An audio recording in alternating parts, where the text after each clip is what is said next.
Class 7 science chapter first पादपों में पोषण।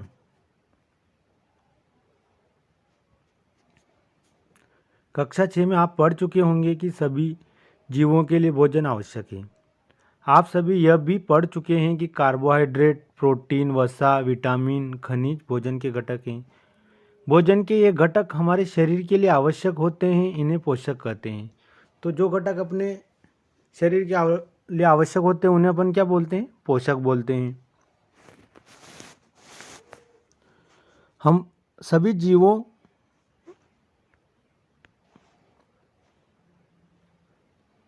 जीवों को भोजन की आवश्यकता होती है। पादप स्वयं के लिए भोजन बना सकते हैं, परंतु मानव सहित कोई भी प्राणी अपना भोजन स्वयं नहीं बना सकता। वे पादपों अथवा पादपों को आहार ग्रहण करने वाले जंतुओं से अपना भोजन प्राप्त करते हैं। अतः मानव तथा अन्य प्राणी प्रत्यक्ष अथवा परोक्ष रूप से पादपों पर निर्भर रहते हैं। यानी पौधे अपना भोजन स्वयं बना सकते हैं, लेकिन मनुष्य एवं अन्य जीव जंतु अपना भोजन स्वयं नहीं बना सकते हैं। बूझो जानना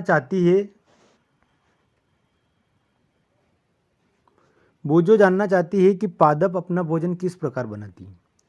तो पादपों में पोषण की विधि यानी पादपों में भोजन किस प्रकार होता है, पोषण किस प्रकार होता है।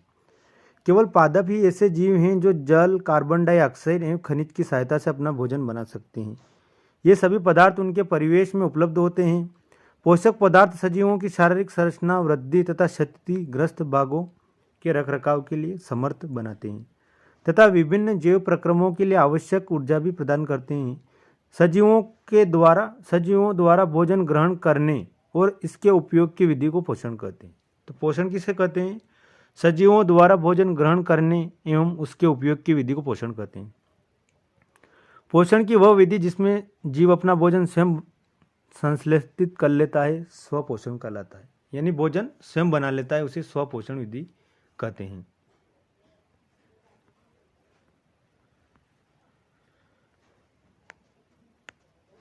ऐसे पादपों को स्वपोषी कहते हैं। जंतु एवं अधिकतर अन्य जीव पादपों द्वारा संश्लेषित भोजन ग्रहण करते उन्हें विषमपोषी कहते हैं।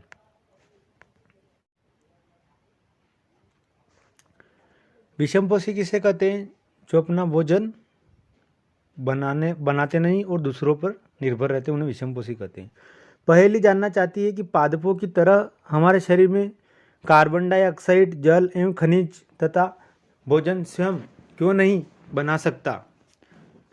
अब हम पूछ सकते हैं कि पादपों की खाद्य फैक्ट्रियाँ कहाँ स्थित होती है। क्या भोजन पादप के सभी भागों में निर्मित होता है अथवा केवल कुछ विशेष भागों में ही भोजन का निर्माण होता है? पादप अपने परिवेश से कच्ची सामग्री किस प्रकार प्राप्त करते हैं? खाद्य फैक्ट्रियों तथा उनका स्थानांतरण किस प्रकार होता है?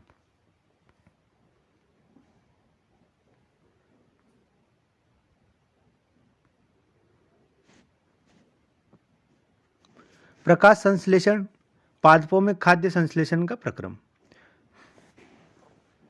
पत्तियां पादप की खाद्य फैक्ट्रियां हैं। तो पादप की खाद्य फैक्ट्रियां किसे कहते हैं? पत्तियों को कहते हैं। अतः सभी कच्चे पदार्थ पत्तियों तक पहुंचने चाहिए। मृदा में उपस्थित जल एवं खनिज जड़ द्वारा अवशोषित किए जाते हैं। तो मृदा में उपस्थित जल खनिज किसके माध्यम से अवशोषित होते हैं? जड़ के माध्यम से। बूझो जानना चाहता है कि जड़ द्वारा अवशोषित जल एवं खनिज पत्ती तक किस प्रकार पहुंचते हैं।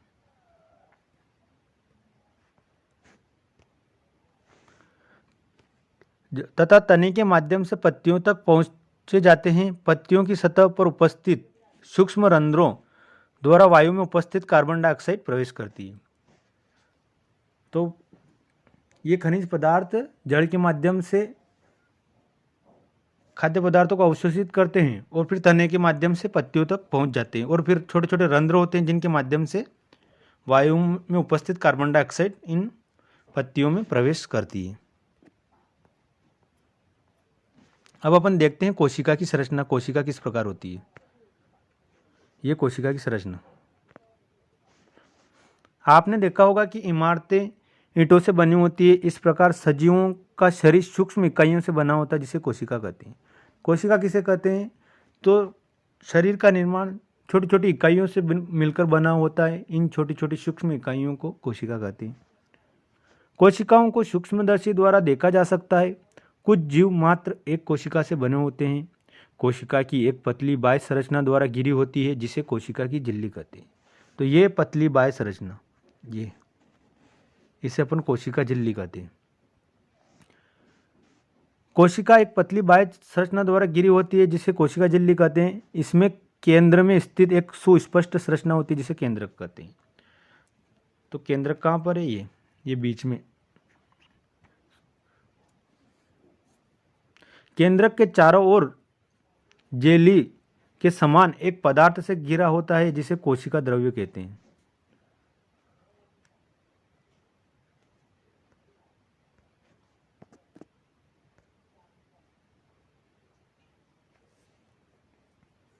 ये केंद्रक है और ये बीच में केंद्रक है और इसमें ये छोटी छोटी संरचनाएं, जेली के समान पदार्थ होता है जिसे अपन कोशिका द्रव्य कहते हैं। यह रंध्र कोशिका द्वारा घिरे होते हैं। ऐसे छिद्रों को रंध्र कहते हैं। जल एवं खनिज वाहिका द्वारा पत्तियों तक पहुंचाए जाते हैं। ये वाहिका नलिका के समान होती है तथा जड़, तना, शाखाओं में पत्तियों तक फैली होती है। पोषकों को पत्तियों तक पहुंचाने के लिए वाहिका एक सतत मार्ग बनाती है। पादपों में पदार्थों के परिवहन के विषय में आप अध्याय 11 में पढ़ेंगे।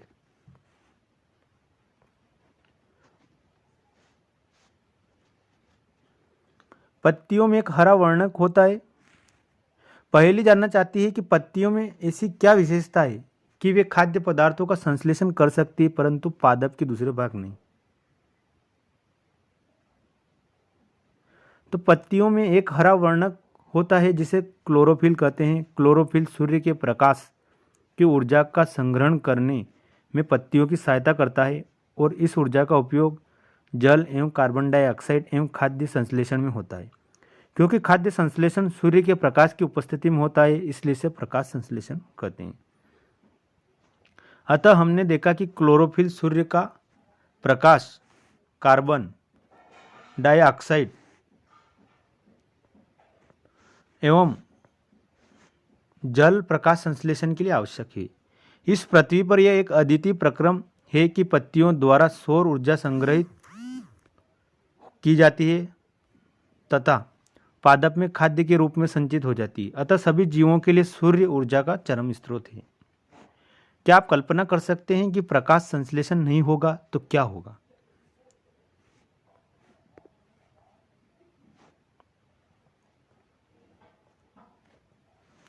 प्रकाश संश्लेषण न होने की स्थिति में खाद्य उपलब्ध नहीं होगा। सभी जीवों का अस्तित्व प्रत्यक्ष अथवा परोक्ष रूप से पादपों द्वारा निर्मित भोजन पर निर्भर करता है। इसके अतिरिक्त सभी जीवों के लिए परम आवश्यक ऑक्सीजन भी प्रकाश संश्लेषण के दौरान निर्मित होती है। प्रकाश संश्लेषण की अनुपस्थिति में पृथ्वी पर जीवन की कल्पना नहीं की जा सकती। मतलब जीवन जीने के लिए प्रकाश संश्लेषण आवश्यक है क्योंकि प्रकाश संश्लेषण की मदद से भोजन का निर्माण होता है। प्रकाश संश्लेषण की क्रिया में ऑक्सीजन का निर्माण होता है।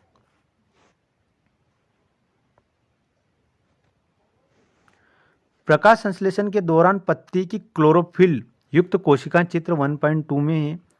सूर्य के प्रकाश की उपस्थिति में कार्बन डाइऑक्साइड एवं जल से कार्बोहाइड्रेट का संश्लेषण करती है। इस प्रक्रम को निम्न समीकरण द्वारा दर्शा सकते हैं। सबसे पहले अपन को कार्बन डाइऑक्साइड की आवश्यकता पड़ेगी और उसके साथ जल। फिर सूर्य का प्रकाश और क्लोरोफिल की उपस्थिति में कार्बोहाइड्रेट और ऑक्सीजन का निर्माण होगा। इस प्रक्रम में ऑक्सीजन निर्मुक्त होती है। कार्बोहाइड्रेट अंततः पत्तियों में मंड या स्टार्च के रूप में संचित होता है। तो पत्तियों में भोजन किस प्रकार, मतलब पौधों में भोजन किस प्रकार संचित होता है? तो स्टार्च या मंड के रूप में।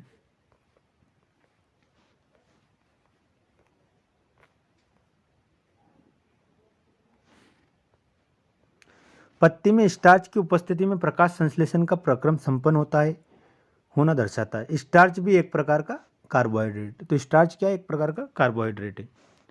तो ये कार्बन डाइऑक्साइड गैस यहाँ से आई पत्तियों पर, ये सूर्य का प्रकाश पत्तियों पर, ये क्लोरोफिल हरा कलर का, और ये जड़ों के द्वारा जल एवं खनिज। तो इस प्रकार कार्बोहाइड्रेट और ऑक्सीजन का निर्माण होता है।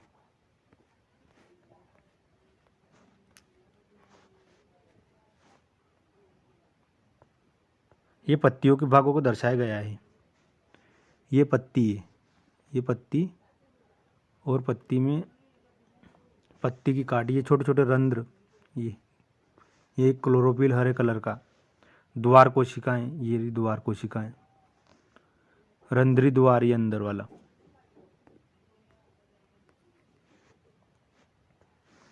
बोजो ने देखा कि कुछ पादपों की पत्तियां गहरी लाल, बैंगनी अथवा भूरे रंग की होती है। वह जानना चाहती है कि क्या इन पत्तियों में प्रकाश संश्लेषण होता है। तो पत्तियों के अतिरिक्त पादपों के दूसरे भागों जैसे कि हरे तने, हरी शाखाओं में भी प्रकाश संश्लेषण होता है। मरुस्थलीय पादपों में वाष्पोत्सर्जन द्वारा जल को क्षय से कम करने के लिए पत्तियां शल्क अथवा शूल रूपी हो जाती है। इन पादपों के तने हरे होते हैं जो प्रकाश संश्लेषण के लिए कार्य करते हैं। तो मरुस्थलीय भागों में क्या होता है कि पत्तियां कांटों में रूपांतरित हो जाती है, जैसे आपने नागफनी का पौधा देखा होगा।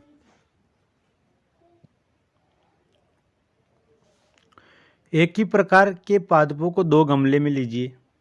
एक को अंधकार काले बॉक्स में 72 घंटों के लिए रखिए और दूसरे को सूर्य के प्रकाश में रखिए। दोनों पादपों की पत्तियों में आयोडीन के परीक्षण उसी प्रकार कीजिए जैसे कक्षा 6 में आपने किया था। अपने अवलोकन को नोट कीजिए। अब उस गमले को जिसमें आपने अंधकार में रखा था 3 से 4 दिनों के लिए सूर्य के प्रकाश में रख दीजिए तथा पुनः उसकी पत्ती पर आयोडीन परीक्षण कीजिए। अपने प्रेक्षण अपनी नोटबुक में लिखें।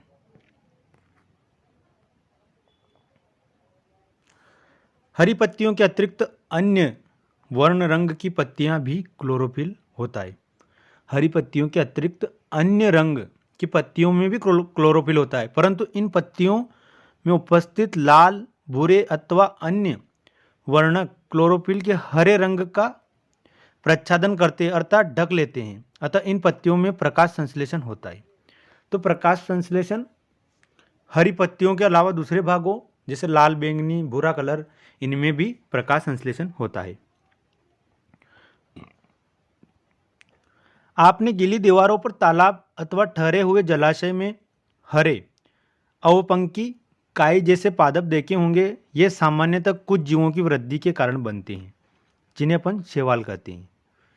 क्या आपने कल्पना करी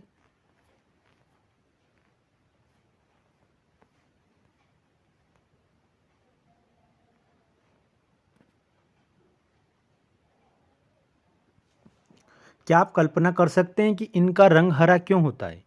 इनमें क्लोरोफिल होता है जिसके कारण ये हरे दिखाई देते हैं। शैवाल भी प्रकाश संश्लेषण द्वारा अपना भोजन स्वयं बनाते हो। आपने देखा होगा पानी के वहाँ पर कुछ शैवाल जम जाती है जो भी हरे कलर की होती है। तो इन हरे कलर की शैवालों में भी प्रकाश संश्लेषण होता है। पादपों में कार्बोहाइड्रेट के अतिरिक्त अन्य खाद्यों का संश्लेषण। अभी आपने पढ़ा कि प्रकाश संश्लेषण का प्रक्रम द्वारा पादप कार्बोहाइड्रेट का संश्लेषण करते हैं। कार्बोहाइड्रेट कार्बन, हाइड्रोजन एवं ऑक्सीजन से बनते हैं। इनका उपयोग खाद्य के अन्य घटकों के संश्लेषण में भी होता है, परंतु प्रोटीन नाइट्रोजनी पदार्थ होते हैं। तो प्रोटीन कैसे पदार्थ होते हैं? नाइट्रोजनी। और खाद्य पदार्थ कैसे बनते हैं? कार्बोहाइड्रेट का, जैसे ये कार्बोहाइड्रेट है ना, ये कार्बोहाइड्रेट कैसे बनता है? कार्बन, हाइड्रोजन और ऑक्सीजन से। प्रोटीन कैसे बनता है? तो प्रोटीन नाइट्रोजनी पदार्थ से, जिनमें कार्बन, ऑक्सीजन एवं हाइड्रोजन के अतिरिक्त नाइट्रोजन भी आ जाता है। पादपों को नाइट्रोजन कहाँ से प्राप्त होती है?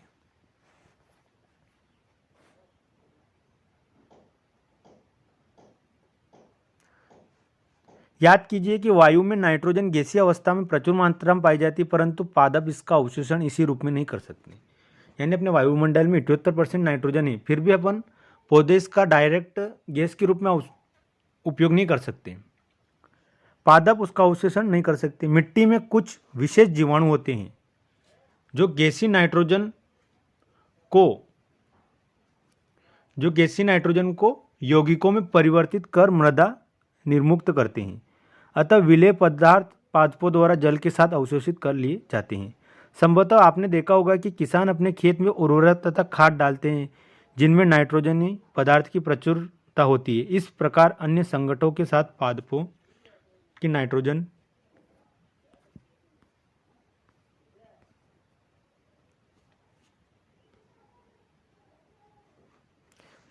की मांग की पूर्ति की जाती है। इसके पश्चात पादप खाद्य के अन्य संगठनों जैसे प्रोटीन एवं वसा का संश्लेषण करते हैं। यानी नाइट्रोजन का अपन डायरेक्ट वायुमंडल से उपयोग नहीं कर सकते हैं, मृदा के माध्यम से करते हैं।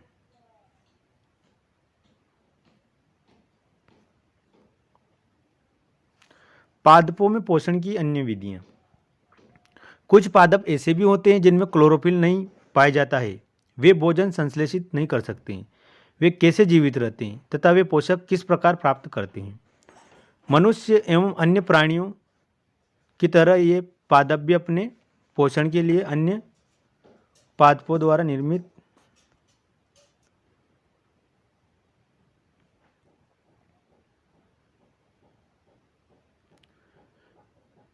चित्र 1.1 को ध्यान से देखिए। क्या आपको एक वृक्ष के तने पर शाखाओं से लिपटी हुई रस्सी नुमा पीली एक संरचना दिखाई देती है? ये अमरबेल का पादप है। इसमें क्लोरोफिल नहीं होता है। ये अपना भोजन उस पादप से प्राप्त करती है जिस पर यह आरोहित होती है। वह पादप परपोषी कहलाता है। क्योंकि अमरबेल जैसे पादप परपोषी को अमूल्य पोषकों से वंचित करते हैं, अतः इन्हें परजीवी कहते हैं। क्या हम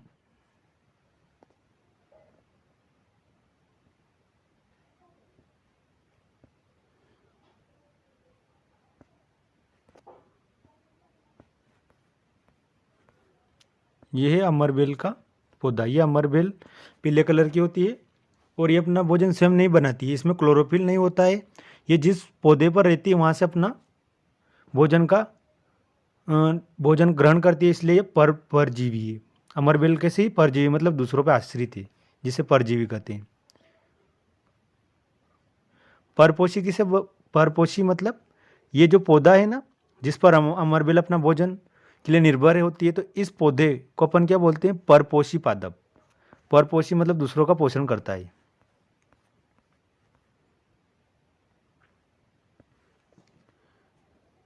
इसी प्रकार एक प्रकार का परजीवी। आपको इस पर विचार करना चाहिए और अपने अध्यापक के इस विषय में चर्चा करना चाहिए। पहली जानना चाहती है, क्या हमारे रक्त चूसने वाले जैसे मच्छर, खटमल, जूं एवं जोंक जैसे जीव भी परजीवी हैं?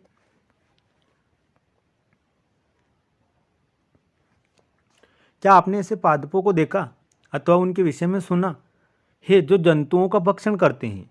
कुछ ऐसे पादप भी हैं जो कीटों को पकड़ते हैं तथा उन्हें पचा जाते हैं। क्या यह विस्मयकारी नहीं है? ऐसे पौधे हरे या अन्य किसी रंग के हो सकते हैं। पादप को देखिए, इसकी घड़े या घट के समान दिखाई देने वाली संरचना वास्तव में उसकी पत्ती का रूपांतरित भाग है। पत्ते के शीर्ष का भाग घड़े के ढक्कन बनाता है। घड़े के अंदर अनेक रोम होते हैं जो नीचे की ओर ढल के रहते हैं, अर्थात अधोमुखी होते हैं। जब कोई कीट घड़े में प्रवेश करता है तो यह उसके रोमों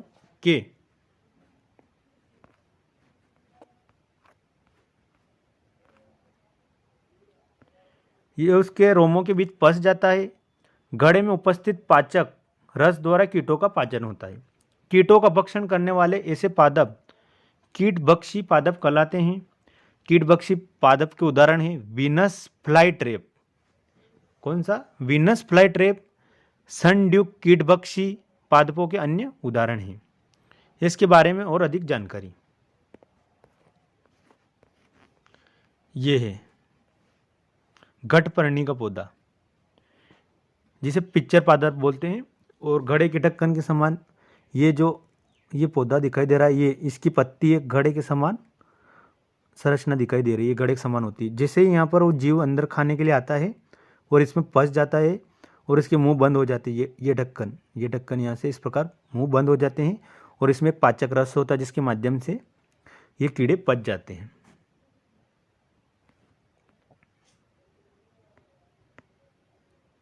वो जो भ्रमित है, यदि घटपर्णी हरा होता है और प्रकाश संश्लेषण संपादित करता है तो यह कीटों का भक्षण क्यों करता है? भुजो भ्रमित हो गई कि ये हरा पौधा है अपना भोजन स्वयं बना लेता है, परंतु ये कीटों को क्यों खाता है? क्या यह संभव है कि इस प्रकार के पादपों को मृदा से वे सभी पोषक तत्व नहीं मिलते हैं जिनके लिए इन्हें आवश्यक होती है?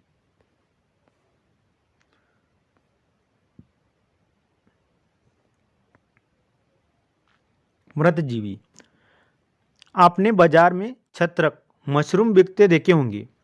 वर्षा के दिनों में वृक्षों की सड़ी गली टहनियाँ अथवा तनों या छालों पर छाते के समान संरचनाओं के गुच्छे आपने देखे होंगे। आइए देखें कि जीवन यापन हेतु किस प्रकार के पोषकों की आवश्यकता होती है और वे उन्हें कहाँ से प्राप्त होते हैं। बूझो जानना चाहता है कि ये जीव अपना भोजन किस प्रकार प्राप्त करते हैं। इनमें प्राणियों के समान मुख नहीं होता है और ये हरे पादपों के समान भी नहीं होते हैं।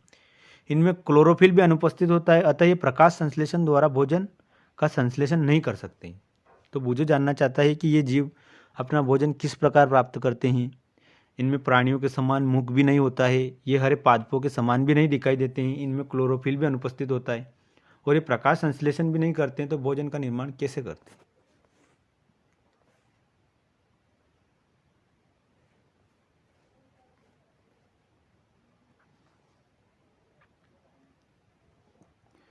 क्रियाकलाप 1.2।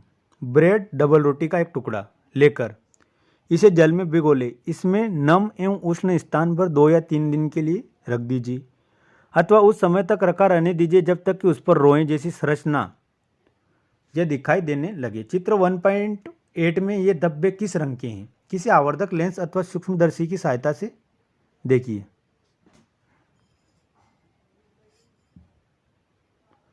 अपने प्रेक्षणों को नोट में लिखिए। बहुत संभव है कि आपको कई रुई के दागों के समान संरचनाएं दिखाई देंगी। यह जीव कवक या फंजाई कहलाते हैं। इनकी पोषण प्रणाली अथवा पोषण विधि भिन्न प्रकार की होती है।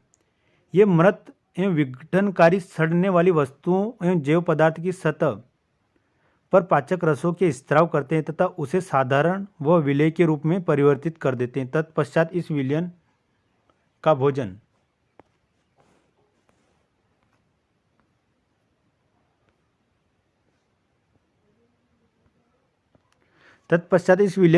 के रूप में अवशोषण करते हैं।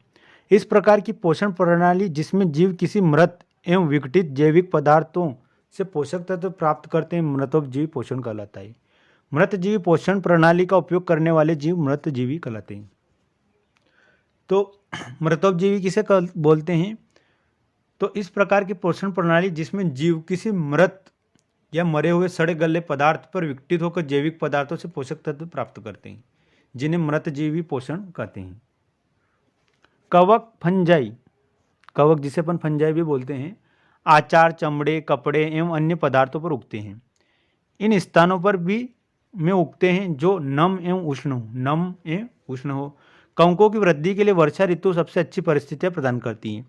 इस कारण वर्षा ऋतु के दौरान अनेक वस्तुएं कवकों की वृद्धि के कारण नष्ट अथवा अनुपयोगी हो जाती है। अपने अभिभावकों से कवकों द्वारा होने वाले नुकसान पर चर्चा कीजिए।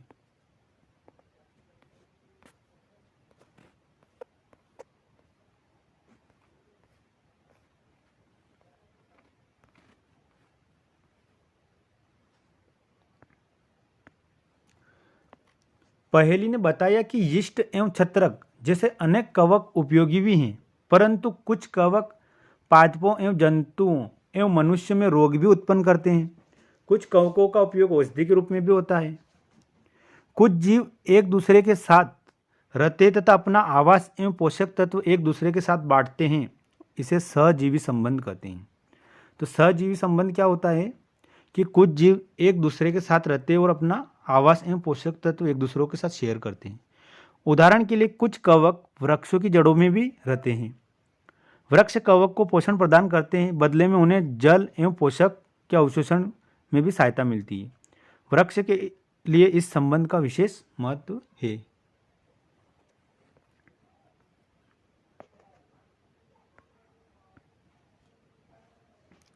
लाइकेन कहे जाने वाले कुछ जीवों में 2 भागीदारी होती है। जो लाइकेन का पौधा है ना, वो 2 जीवों की भागीदारी है।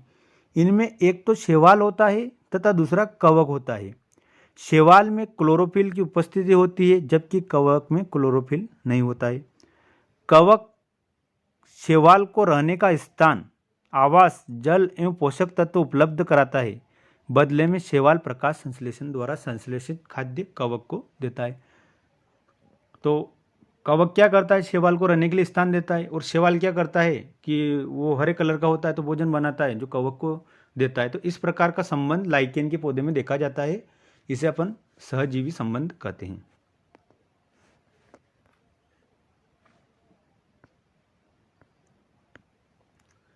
मृदा में पोषकों की पुनः पूर्ति किस प्रकार होती है? क्या आपने किसानों को अपने खेतों में अथवा माली के बगीचे के लान एवं गमलों में खाद अथवा उर्वरक डालते देखा? क्या आप जानते हैं कि वे इन्हें मृदा में क्यों डालते हैं? आप पढ़ चुके हैं कि पादप मृदा से खनिज पोषक तत्व अवशोषित करते हैं, अतः मृदा में इनकी मात्रा लगातार कम होती जाती है। उर्वरक एवं खाद में नाइट्रोजन, पोटेशियम, फास्फोरस जैसे पोषक तत्व होते हैं। पादपों द्वारा लगातार उपयोग किए जाने के कारण मृदा में उनकी मात्रा धीरे धीरे कम होती जाती है। इसलिए मृदा में इन पोषक तत्वों को समृद्ध करने के लिए भूमि में उर्वरक तथा खाद मिलाने की आवश्यकता होती है। यदि हमें पादपों के पोषण की आवश्यकता के बारे में ज्ञान हो तो हम न केवल पादपों को उगा सकते हैं बल्कि उन्हें स्वस्थ भी रख सकते हैं।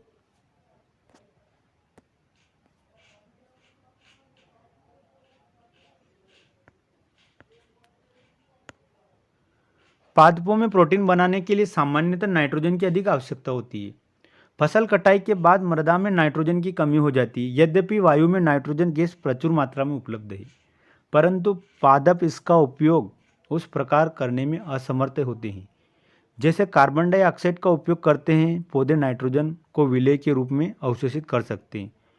कुछ जीवाणु जो राइजोबियम कहलाते हैं वायुमंडलीय नाइट्रोजन को विलेय पदार्थों में परिवर्तित कर देते हैं, परंतु राइजोबियम अपना भोजन स्वयं नहीं बनाता है।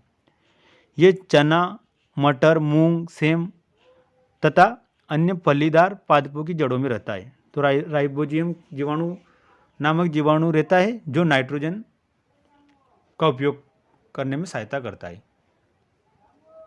और ये राइजोबियम बैक्टीरिया कहाँ पर पाया जाता है? तो ये चना, मटर एवं दालों की जड़ों में पाया जाता है तथा उन्हें नाइट्रोजन की आपूर्ति करता है। तो नाइट्रोजन की आपूर्ति करने में मदद कौन करता है? राइजोबियम। अधिकतर दालें फलीदार पादपों से प्राप्त होती है। इसके बदले में पादप राइजोबियम जीवाणु को आवास एवं खाद्य प्रदान करता है। तो राइजोबियम जीवाणु पौधों को नाइट्रोजन प्रदान करता है और बदले में वो दाल की फसलें उन्हें आवास प्रदान करती है राइजोबियम जीवाणु को। इस संबंध में किसानों के लिए एक विशेष महत्व है। दालों की फसलों के लिए उन्हें मृदा में नाइट्रोजनी उर्वरकों को देने की आवश्यकता नहीं पड़ती है। यही नहीं, दाल की फसल उगाने के बाद अगली फसल के लिए भी सामान्यतः उर्वरकों की आवश्यकता नहीं होती है। इस अध्याय में आपने पढ़ा होगा कि अधिकतर पादप स्वपोषी होते हैं। बहुत कम पादप अन्य पोषण प्रणाली अपनाते हैं, जैसे कि परजीवी और मृतजीवी। परजीवी एवं मृतजीवी दूसरे पादपों में पोषण प्राप्त करते हैं। सभी प्राणी अपने भोजन के लिए पादपों तथा अन्य प्राणियों पर निर्भर रहते हैं, अतः उन्हें विषमपोषी के रूप में समूहीकृत किया गया है। विषमपोषी मतलब जो भोजन के लिए दूसरे जीवों पर आश्रित रहते हैं। क्या आप कह सकते हैं कि कीटभक्षी पौधे आंशिक विषमपोषी हैं?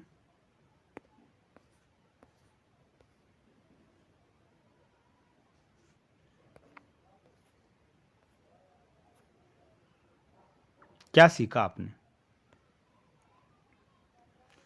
सभी जीवों को खाद्य की आवश्यकता होती है जिसका उपयोग वे अपनी वृद्धि एवं शरीर के रखरखाव के लिए तथा आवश्यक ऊर्जा प्राप्ति के लिए करते हैं।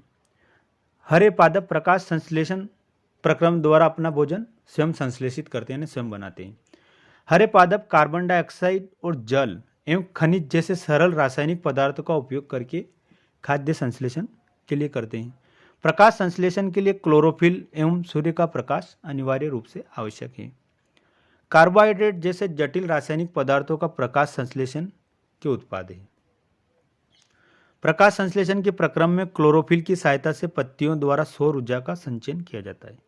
प्रकाश संश्लेषण में ऑक्सीजन उत्पादित होती है, ऑक्सीजन का निर्माण होता है। इस ऑक्सीजन का उपयोग सभी जीव द्वारा उनकी उत्तरजीविता के लिए करते हैं इसलिए ऑक्सीजन का उपयोग। कवक अपना पोषण मृत एवं अपघटित जैव पदार्थों से प्राप्त करते हैं, वे मृतजीवी कहलाते हैं। तो कवक अपना भोजन कैसे प्राप्त करते हैं? मृतोपजीवी पदार्थों से। अमरपेल जैसे पादप परजीवी होते हैं जो दूसरों पर आश्रित होते हैं, वे परपोषी पादपों से अपना भोजन प्राप्त करते हैं। कुछ पादप एवं अन्य सभी जीव अपने पोषण हेतु दूसरे जीवों पर निर्भर होते हैं, अतः वे विषमपोषी कहलाते हैं।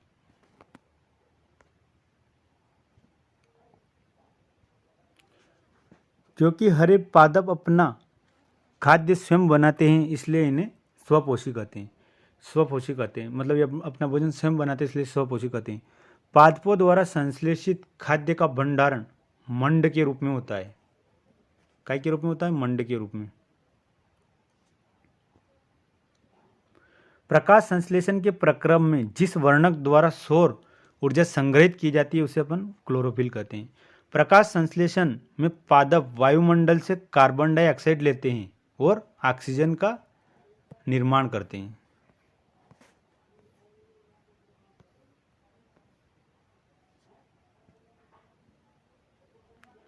पीत मतलब पीले दुर्बल तने वाला परजीवी पादप अमरबेल है। एक पादप जिसे स्वपोषण एवं विषम पोषण दोनों ही प्रणाली पाई जाती है, मतलब वो अपना भोजन स्वयं से बनाता है, वो दूसरों पर भी निर्भर होता है, तो उस पादप का उदाहरण है घटपर्णी। वे रंध्र जिनके द्वारा पत्तियों में गैसों का आदान प्रदान होता है उन्हें पर्णरंध्र कहते हैं।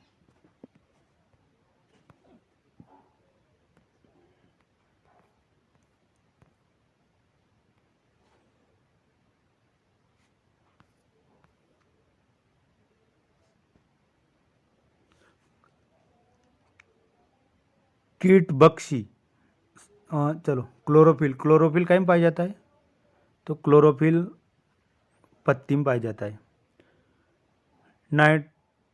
अमरबेल, तो अमरबेल परपोषित नहीं है। क्लोरोफिल तो पत्तियों में पाया जाता है।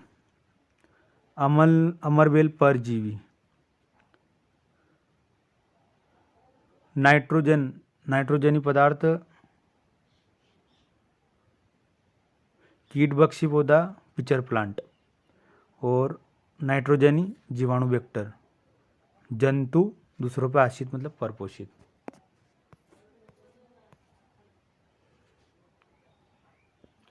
क्लोरोफिल पत्तियों में पाया जाता है, नाइट्रोजन जीवाणु, अमरबेल परजीवी, जंतु परपोषित, कीटभक्षी पिचर प्लांट का पौधा घटपर्णी। प्रकाश संश्लेषण में कार्बन डाइऑक्साइड मुक्त होती है? नहीं, ऑक्सीजन मुक्त होती है। ऐसे पादप जो अपना भोजन स्वयं संश्लेषित करते हैं मृतोपजीवी कहलाते नहीं, स्वपोषी कहलाते हैं। प्रकाश संश्लेषण का उत्पाद प्रोटीन नहीं है, तो असत्य। प्रकाश संश्लेषण में सौर ऊर्जा का रासायनिक ऊर्जा में रूपांतरण होता है, तो सत्य। पादप के किस भाग के द्वारा प्रकाश संश्लेषण हेतु वायु से कार्बन डाइऑक्साइड ली जाती है? तो रंध्र के माध्यम से, छोटे छोटे रंध्र होते हैं ना, उनके माध्यम से ली जाती है।